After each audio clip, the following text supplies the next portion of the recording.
Assalamualaikum warahmatullahi wabarakatuh. Halo anak-anak, selamat pagi. Kali ini Budia akan membahas mengenai tema 1 hidup rukun, subtema 4 hidup rukun di masyarakat. Mata pelajaran Bahasa Indonesia. Sebelum memulai pelajaran hari ini, mari kita membaca basmalah dan surat Al-Fatihah terlebih dahulu ya. Berdoa dimulai. Amin. Langsung saja materi hari ini yaitu mengenai kalimat penolakan. Yang pertama, kita akan membahas mengenai menyebutkan kalimat penolakan pada teks. Penolakan berkaitan dengan jawaban dari ajakan seseorang. Kalimat penolakan hendaknya diucapkan dengan santun, sopan, dan pelan-pelan. Penolakan ditandai juga dengan kata maaf dan tidak. Contohnya seperti gambar berikut ini. Dedi, nanti sore kita belajar bersama di rumahmu ya. Maaf Jonas, nanti sore aku ada acara dengan orang tua, jadi aku tidak bisa belajar bersama dulu. Baiklah, tidak apa-apa Dedi.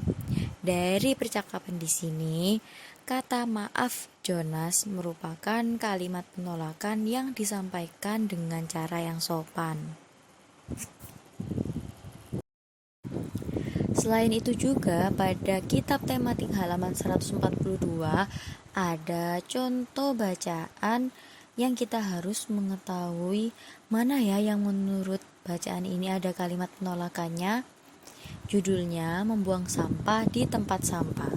Dari cerita ini, Udin selalu menjaga kebersihan. Sampah-sampah yang berserakan dibuang di tempat sampah. Tapi sebaliknya, Badu tidak menjaga kebersihan rumah. Badu membuang sampah ke dalam got. Buang saja sampahmu ke dalam got dekat rumah, ajak Badu kepada Udin. Lalu Udin bilang, tidak mau nanti air got menjadi tergenang dan bau, jawab Udin. Badu menyadari bahwa perbuatannya tidak baik. Ia meminta maaf kepada Udin dan Badu juga berterima kasih kepada Udin karena sudah mengingatkan agar tidak membuang sampah sembarangan. Kira-kira yang mana ya yang merupakan kalimat penolakan? Ya, benar. Dari kata tidak mau nanti air got menjadi tergenang dan bau. Jadi kalian bisa menggarisbawahi atau menulis di kitab tematik bahwa tidak mau sampai jawab Udin adalah merupakan kalimat penolakan. Lalu Budia ada contoh lagi pada halaman 143. Dari 3 gambar ini, anak-anak coba mari kita urutkan bersama ya. Yang pertama kita bisa melihat dari kata yang nomor 1 kira-kira gambar yang mana ya? Ya benar, yang gambar pertama yaitu tidak apa-apa Din, ayo buang sampah di got agar lebih dekat dan mudah. Lalu yang kedua, aku tidak mau Badu, kita harus menjaga kebersihan lingkungan. Dan yang terakhir, terima kasih Udin, kamu sudah mengingatkan aku. Dari kalimat di atas, kita bisa mengetahui bahwa ada kalimat penolakan, yaitu bagian aku tidak mau Badu, kita harus menjaga kebersihan lingkungan.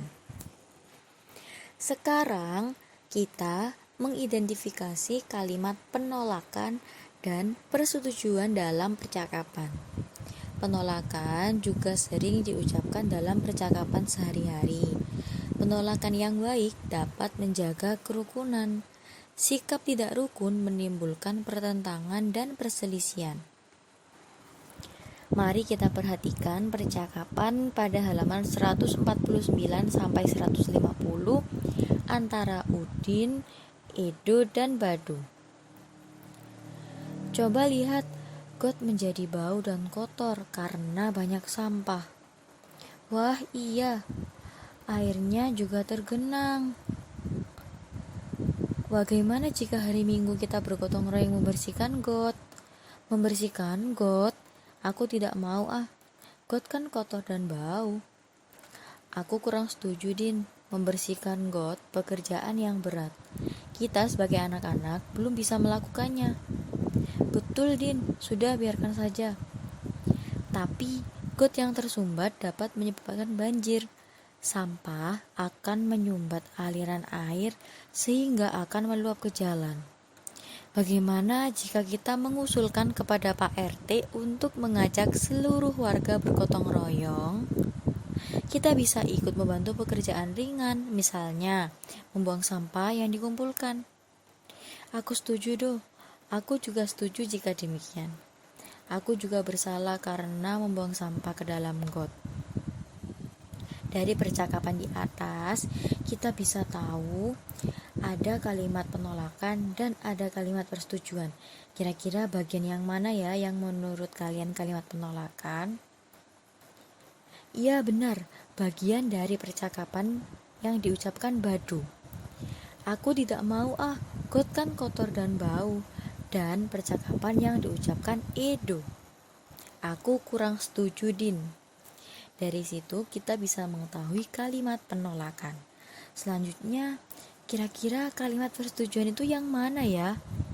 Kalau kalimat persetujuan, kita bisa melihat dari percakapan yang terakhir dari Udin dan Badu. Kalimatnya, aku setuju doh, dan aku juga setuju jika demikian. Boleh kalian garis bawahi di kitab tematik kalian ya. Anak-anak, penolakan juga berkaitan dengan ajakan atau pemberian dari orang lain. Penolakan hendaknya diucapkan dengan santun untuk menjaga kerukunan satu sama lain. Penolakan yang baik dapat menghindarkan dari perselisihan. Di sini ada contoh lagi. Ayo bermain bola ke lapangan. Maaf Dedi, aku harus segera pulang karena ada tugas rumah yang harus kuselesaikan. Dari kalimat maaf Dedi merupakan kalimat yang santun untuk diucapkan sebagai kalimat penolakan. Selanjutnya, bagaimana ya cara menyampaikan penolakan dengan kalimat yang sederhana? Anak-anak pasti sudah mengetahui pentingnya cara menolak untuk menjaga kerukunan. Kali ini silakan anak-anak coba buka kitab tematik halaman 157. Lalu perhatikan 4 gambar yang ada di dalam kitab. Kira-kira kita bisa mengetahui gambar yang menunjukkan penolakan yaitu gambar pada nomor 3. Kenapa? Karena dari situ ada contoh kalimat penolakan yaitu tidak, terima kasih nak. Bapak masih kenyang, nanti Bapak ambil sendiri. Lalu, pada gambar 124 menunjukkan hidup rukun di masyarakat. Karena anak-anak bisa melihat bahwa gambar 1 ada seorang ibu menyuruh anak-anak untuk membawakan kue untuk disuguhkan atau diberikan kepada warga yang telah selesai kerja bakti. Ada yang memberi kue, ada yang memberi air, dan begitu pun juga pada gambar 2 dan 4. Selain itu, kira-kira kalimat penolakan yang dapat menjaga kerukunan dan kalimat penolakan yang tidak dapat menjaga kerukunan itu contohnya seperti apa ya? Kali ini Budi ada contoh pada kitab tematik halaman 163. Silakan disimak. Pada gambar yang pertama, kita bisa melihat. Ayo kita ikut bergotong royong membersihkan lingkungan. Tidak mau ah, aku malas, bekerja bakti itu melelahkan. Lalu gambar selanjutnya, ayo kita ikut bergotong royong membersihkan lingkungan. Maaf, saya tidak bisa ikut bekerja bakti karena ada keperluan mendadak. Dari jawaban pertama dan jawaban kedua, kita bisa melihat bahwa mana jawaban yang lebih sopan. Kalau kita melihat gambar yang pertama, kita bisa menentukan bahwa kalimat penolakannya tidak dapat menjaga kerukunan karena tidak ada kata yang sopan ketika diucapkan. Lalu, pada gambar yang kedua, kalimat penolakannya dapat menjaga kerukunan karena yang disampaikan merupakan kalimat penolakan yang sopan. Tadi kita sudah membahas mengenai kalimat penolakan yang diucapkan dengan santun. Lalu kita juga mencoba untuk membahas kalimat penolakan yang baik. Hidup rukun di masyarakat berarti kita saling menghormati, menghargai kepada satu sama lain. Misalnya ketika menolak tawaran atau ajakan orang lain. Sebaiknya ucapkan kalimat penolakan dengan santun agar tidak menyakiti orang lain.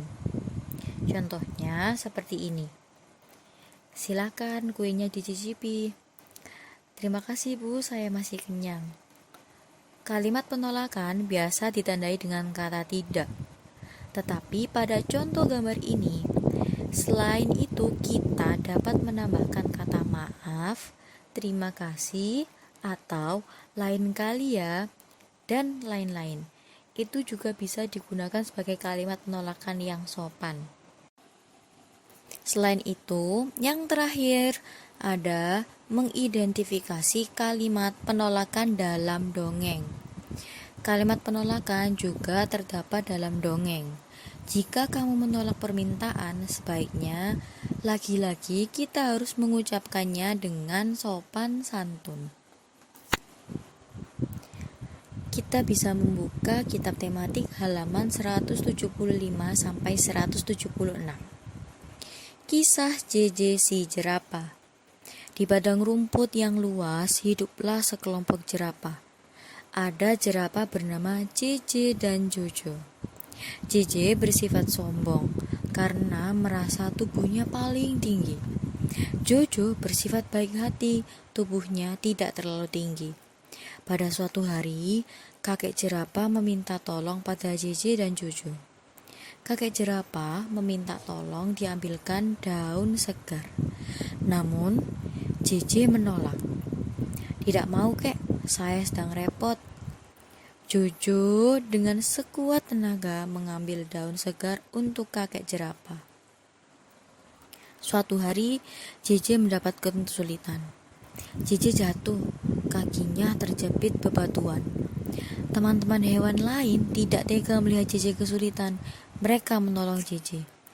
Akhirnya, JJ sadar bahwa saling menolong antar teman itu penting. Kira-kira bagaimana ya cara menentukan kalimat penolakan dalam cerita dongeng?